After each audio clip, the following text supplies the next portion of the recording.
Hello everyone, this is Danielle Lewis of Selfish Me Travel. I'm going to do a brief travel news and update for you this afternoon. First, most cruise lines have extended their pause in operations from all U.S. ports through the end of May or June. In particular, regarding Alaska, Princess and Holland, America have canceled all of their 2021 Alaska cruises that begin or end in Vancouver, Canada. Seabourn has canceled all of their Alaska cruisings for 2021, and all the other cruise lines that cruise to Alaska are holding out in hopes that the Biden administration will temporarily suspend the Passenger Vessel Services Act that prohibits foreign flagged vessels from sailing directly between U.S. domestic ports. They must stop at a foreign port. And of course, last month, Canada banned all foreign traffic from their from their ports till February 2022. Most people don't know this, but most U.S.-based cruise lines are not registered in the U.S. They are registered in foreign countries, and therefore that's why a lot of these Alaska cruises have to stop in Canada before they go from, like, Seattle, from one U.S. port to the other. Seattle mostly. If you do a Seattle round trip, it'll stop in Victoria, BC, British Columbia. If you do the Vancouver to Juneau, then of course it's already in foreign port. So that's where the PVSA comes into play. So they're hoping, other cruise lines are holding out hope that the Biden administration will temporarily suspend the PVSA Act. Vaccinations. So a small cruise line from the UK called Saga Cruises announced that it will require all passengers to be vaccinated at least 2 weeks prior to boarding. Two cruise lines in the USA, American Queen Steamboat Company and Victoria Cruise Lines, they're river cruises that normally do like the Columbia cruise and the Columbia River and Mississippi River.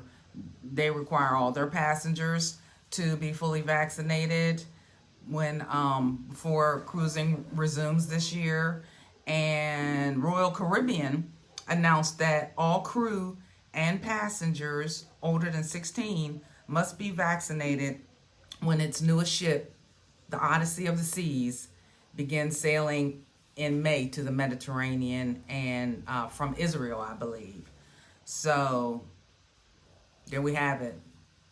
Vaccines are going to be your passport to traveling soon enough. But it's still going to be testing. That's not going to be eliminated. So not anytime soon. Airlines. So you might have heard last month that a United Airlines flight from Denver to Honolulu, the engine caught fire and spread debris all over a small town, Broomfield, I believe it's called, and had to return. I mean, it was almost immediately after takeoff that it caught fire, and they had to return to the Denver airport. Since then, Boeing has recommended, and airlines worldwide have all said that they were suspending all 777s from Boeing with equipped with a Pratt Whitney engine. So again, just as Boeing finally let loose the 737 MAX and made it available, that recommended that it's been tested and it's fine. Now they have 777s on suspension. So that's that. One thing that I've noticed from several friends'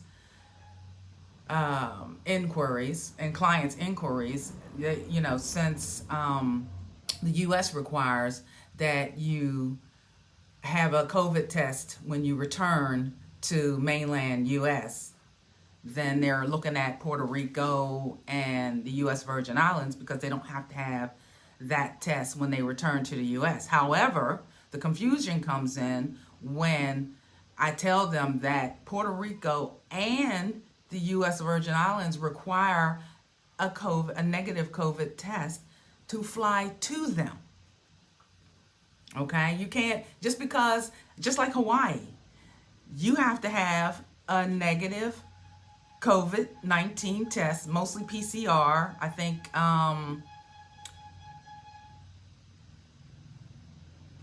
the U.S. Virgin Islands only requires a PCR or an antigen test, but you do have to have a negative COVID test to fly to them.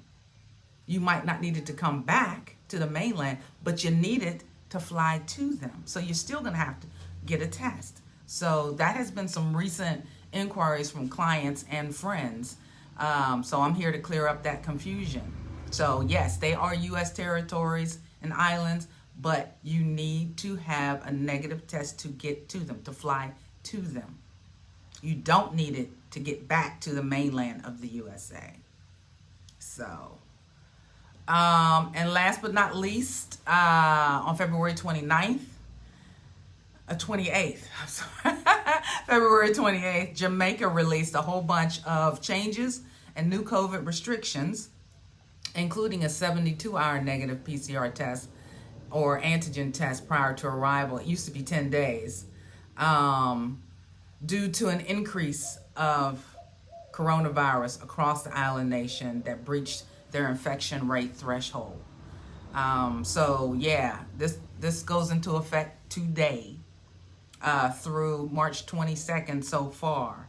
But they're trying a specific lockdown and asking their public sector employees to work from home too. So yeah, this is kind of news that has upset the apple cart for a few people going to Jamaica, flying to Jamaica in this week and in the next week. So yes, new restrictions, new lockdowns in Jamaica, effective today.